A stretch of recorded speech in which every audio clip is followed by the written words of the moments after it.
Hey, this is entry number 39, coming at you with some a coffee video because I thought I'd want to record this. I think it's pretty cool. So I'm going to show you how to brew coffee with my new little kit. Right there, that little plastic gizmo just came today. Sorry about that. Yeah. Sorry about that. This is my new Kalita Camping Dripper. Kalita is kind of the new hotness in pour over coffee. This is a cool little gizmo. Folds flat, so you can pack it really nice and easy. You push in the sides like so. Check that out. And then you get a little pour over little box. Alright, so I'm going to place that on my mug. It just kind of lives right there. Like so. Okay, has 3 holes. So if you're familiar with brewing on a 3-hole dripper, you probably can use this sucker. But if you haven't, stay tuned. So what you'll need is a kettle. That's my kettle I bought at the coffee festival here in Gangneung. It's a fake Kalita kettle. This bag is full of coffee. If you can read that, it says it's from Tasmania. I have no idea if that's actually accurate, but it came with the brewer, so I've been using that. Here is obviously a hot water kettle, and I just put the water off the boil, so it's probably about 210 right now. And right there is my filter. This is just a regular filter from Daiso here in Korea. So what you do is first put your filter in the brewer. And this is a little bit of a strange fit, but that's kind of what you have to do. And then take your hot water and just pour some in there.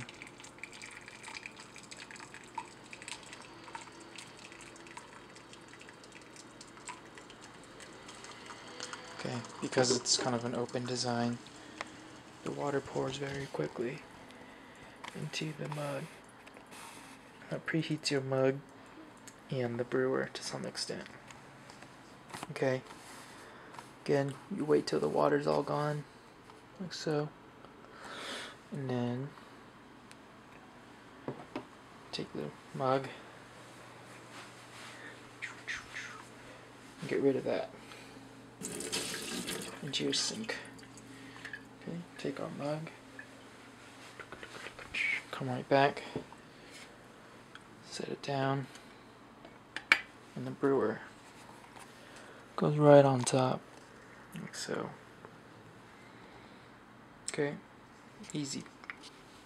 And it takes me my fresh ground coffee. It says it was roasted on the 10th, which was 2 days ago.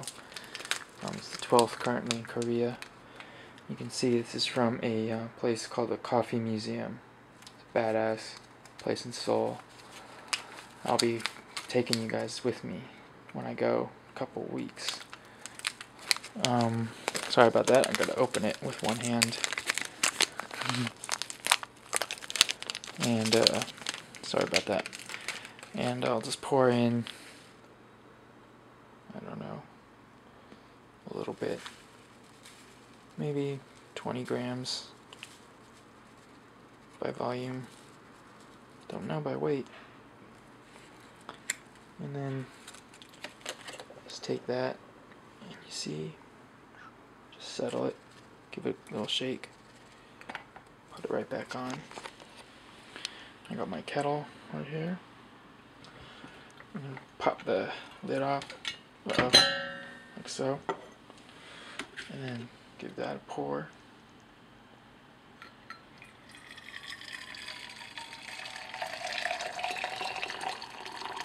Right into the kettle, and then pop the lid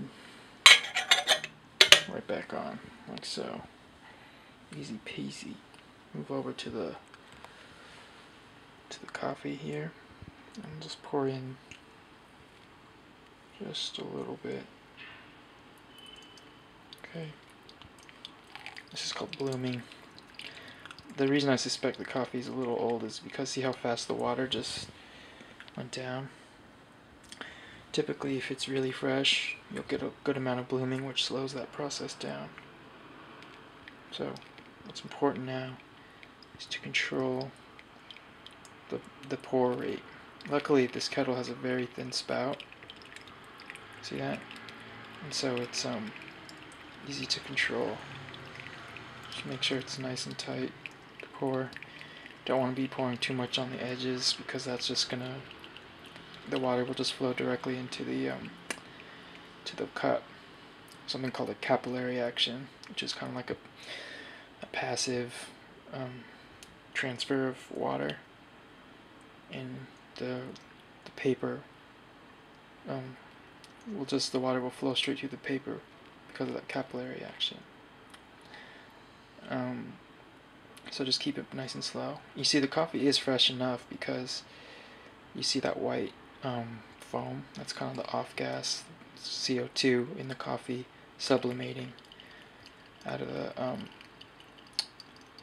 the grounds. Sublimation is solid to gas. If you don't know, it's a transfer of energy, matter. So, yeah, we'll just take a peek at that. See, it's about halfway. One of the fun things about getting a new pour over method is that it takes a little while to master. I wouldn't say I've mastered this method, not by a long shot. This is my third cup today because I wanted to play around with it. You can see just about there. Don't need to add any more water. Got a nice little foamy bit. You just want to keep pouring until it looks dry. So I got an empty mug over here. Just set that right down, like so. And once this looks like it's about done, see, no more dripping. I'll just take that and just transfer it onto the mug or onto the jar. And anything left over will be like a byproduct. And there we go.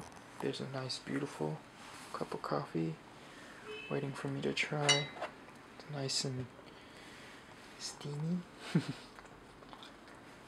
gonna try this right now. Sorry, I can't turn the camera around, so there it is, right there in all of its beautiful glory.